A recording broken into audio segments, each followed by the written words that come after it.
Good morning বন্ধুগণ, welcome back to my channel Ankis blogs. আমি অঙ্কিতা নিয়ে চলে এসেছি আজ একটা নতুন ব্লগ নিয়ে। আশা করছি আপনারা সবাই খুব ভালো আছেন, সুস্থ আছেন আর সচেতন আছেন। তো এখন বাজে হচ্ছে সকাল 8:30 আর এখন থেকে আমি আমার ব্লগটাকে স্টার্ট করছি। তো চলুন বেশি কথা না বাড়িয়ে শুরু করে দিই আজকের এই ব্লগটাকে। ওয়াশিং মেশিনে জামা কাপড়গুলো কাচতে দিয়েছিলাম, কালকে শুকিয়ে গেছে। তো প্রথমে জামা কাপড়গুলো পাট করে রেখে দিচ্ছি, কারণ পরে আর সময় হবে না, অগোছালো থাকবে। তো সেই জন্যই প্রথমেই আমি গুছিয়ে নিচ্ছি।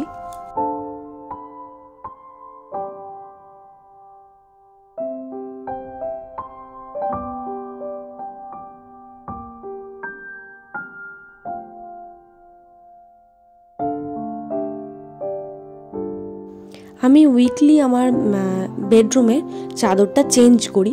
তো আজকে হলো সেই দিনটা, আজকে চাদরটা চেঞ্জ করব। সপ্তাহে একবার করে আমি চাদরটা চেঞ্জ করাটা উচিত, কারণ বাড়ি আমার ঘরেতে মেয়ে রয়েছে, সব কিছু পরিষ্কার পরিচ্ছন্ন থাকা উচিত। চাদরটা চেঞ্জ করব, তার সাথে একটু হালকা করে মোছামুছিও করব। যেমন ধরুন এই এসিটা একটু ধুলো পড়েছে, এটা একটু পরিষ্কার করে নেবো। তারপরে ওয়ার্ড্রপের গাগুলো, জানলাগুলো, এইসবগুলো টুকটাক একটু হালকা করে মোছামুছি করে নেবো। জাস্ট একটু শুকনো কাপড়েই মোছামুছি করে নেবো, সেরকম আর কিছুই নয় যে ডিপলি ক্লিন, সেরকম নয়, কারণ প্রচণ্ড ধুলো পড়ে তো সেই জন্য।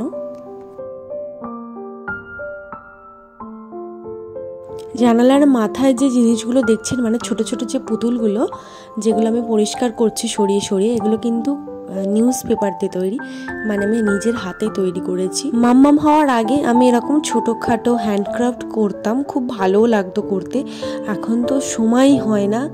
তো দেখি মাম্মাম একটু বড় হোক, আমি আবার এরকম টুকটাক করা শুরু করব। এরকম আমি অনেক কাজ এখানে করেওছি।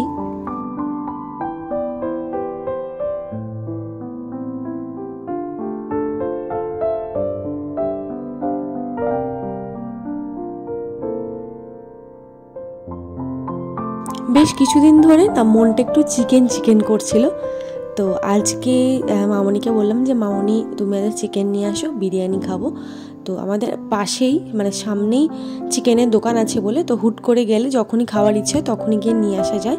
মাটনটা ইচ্ছে হলে হুট করে পাওয়া যায় না, কারণ আমাদের বাড়ি থেকে একটু খানিকটা যেতে হয়, পায়ে হেঁটে যাওয়া যায় না, একটু দূরে আছে। তো সেই জন্য মাটনটা খুব রেয়ারই খাওয়া হয়, ভেবে চিনতে খাওয়া হয়। মাটনটা এমনি একটু ভেবে চিনতেই খাওয়া উচিত। তো যাই হোক, আজকে আমি চিকেন বিরিয়ানি করব। তো সবার প্রথমে ভালো করে পরিষ্কার করে ধুয়ে নিলাম, নিয়ে একটু ম্যারিনেট করে রেখে দেবো। মিনিমাম 1 ঘন্টার মতো রেখে দেবো, কারণ বেশিক্ষণ রাখা যাবে না। ম্যারিনেট করে ভালো করে রেখে দিলে যতক্ষণ রাখবো তত ভালো টেস্টটা হয়, মশলাগুলো ঢোকে। তো 1 ঘন্টা এখন রাখছি ম্যারিনেট করে, তারপরে অন্য কাজ করব।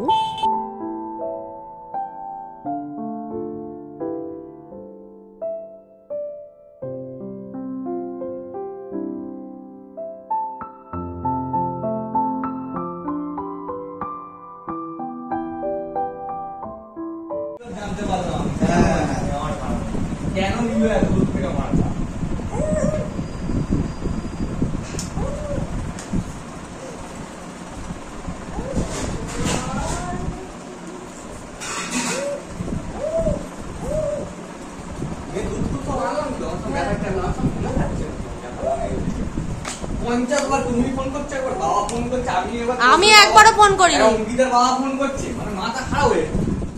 আমার মেয়ে যত বড় হচ্ছে তত প্রচণ্ড দুষ্টু হচ্ছে, ও একা একদম থাকতে চায় না। তো বাধ্য হয়ে ওকে আমি এরকম ওয়াকারে বসিয়ে দিয়েছি। আর মশা কামড়ানোর ভয়তে না ওকে আমি এইসব জায়গাতে দিই না, কারণ পাটা খোলা আছে, পায়ে মশা কামড়িয়ে নেবে। তো যত রান্না করছি আর এরকম দেখছি একবার করে। এটাকে নাকি মুখ দিয়ে বাজাচ্ছি। মাম্মা, ওটাকে মুখ দিয়ে তুমি বাজাচ্ছ? ওটা কোত্থেকে শিখলে তুমি? কিচ্ছু হয়নি, নাকটা এক্ষুনি নাকে লেগে যেত।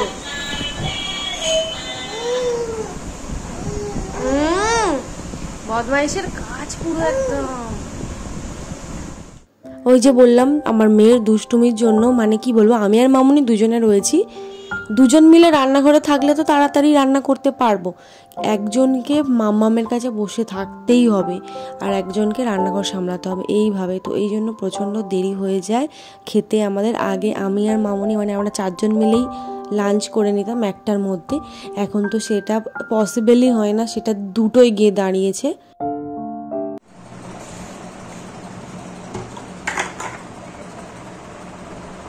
কমপ্লিট একদম প্লেট ফাঁকা, বিরিয়ানি বলে আর মানে আর কি বলবো, আর ওই যে আর মামনি কথাই বলবে না, বিরিয়ানি হচ্ছে কোনো কথা হবে না, কোনো কথাই বলবে না।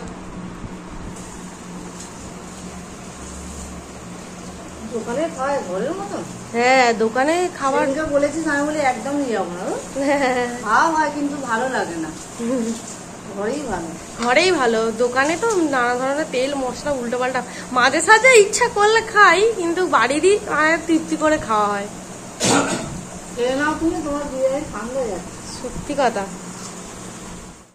এর আগের ব্লগে হয়তো আপনারা অনেকে দেখেছেন যে মাসকাবাড়ি বাজার এসছে, তো আমি আগের দিনকে পরিষ্কার মানে এগুলোকে তোলার সময় পাইনি, তো আজকে সেগুলো করছি। প্রথমে পেটি থেকে সব মালপত্রগুলো বার করে নিচ্ছি আর মিলিয়েও নিচ্ছি যে আমি যেগুলো লিস্ট আউট করেছিলাম, যেগুলো লিস্টে করেছিলাম সেগুলো সব এসছে কিনা।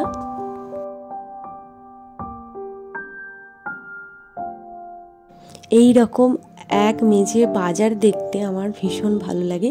আশা করছি ঘরোয়া সংসারী মেয়েদেরও কিন্তু এই জিনিসটা দেখতে খুবই ভালো লাগে। তো অবশ্যই কিন্তু কমেন্টে জানাবেন আমার মতন কারা আছেন। তো এগুলোকে আমি প্রথমে কি করছি, যেগুলো মানে এক্সট্রা করে তো নেওয়া হয়, তো সেইগুলো আমি একটু বালতিতে আলাদা করে তুলে রেখে দিচ্ছি, যাতে আমি মানে তাড়াহুড়োতে আমি হাতের কাছে পেয়ে যাই। সব কিছু তো আর কৌটোর মধ্যে ঢুকবে না, যেগুলো একটু এক্সট্রা নিয়েছি সেগুলো আমি রেখে দিচ্ছি।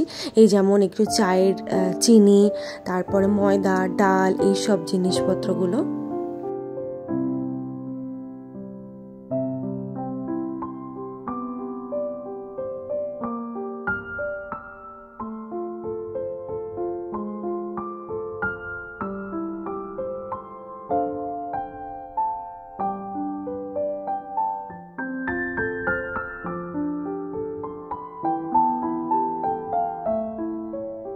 মাসকাবাড়ি বাজার গুছাতে 8:30 বেজে গেছে। তো মামনি আটা মেখে রেখে দিয়েছিল আর আমি চলে এলাম তরকারি করতে। জাস্ট সিম্পল কুমড়ো আলুর তরকারি করছি, কারণ দুপুরবেলা একটু রিচ খাওয়া হয়েছে যদিও, তো সেই কারণের জন্য। তো এখানে আমি রুটি করে নিচ্ছি আর মামনি ওদিকে বাপিদেরকে খেতে দিচ্ছি, কারণ 9:30 বাজতে চলেছে। তো যাই হোক, এখানেই ভিডিওটাকে শেষ করছি। আই হোপ আপনাদের ভালো লেগেছে। যদি ভালো লেগে থাকে তাহলে অবশ্যই লাইক করে দেবেন, কমেন্টে জানাবেন যে কেমন লাগলো। আর আমাদের চ্যানেলটাকে প্লিজ বন্ধুরা সাবস্ক্রাইব করে দিতে ভুলবেন না, পাশে থাকা বেল আইকনটাকেও প্রেস করে দিতে ভুলবেন না। তো ফিরবো নতুন ভিডিও নিয়ে। ভালো থাকবেন, সুস্থ থাকবেন আর সচেতন থাকবেন। ধন্যবাদ।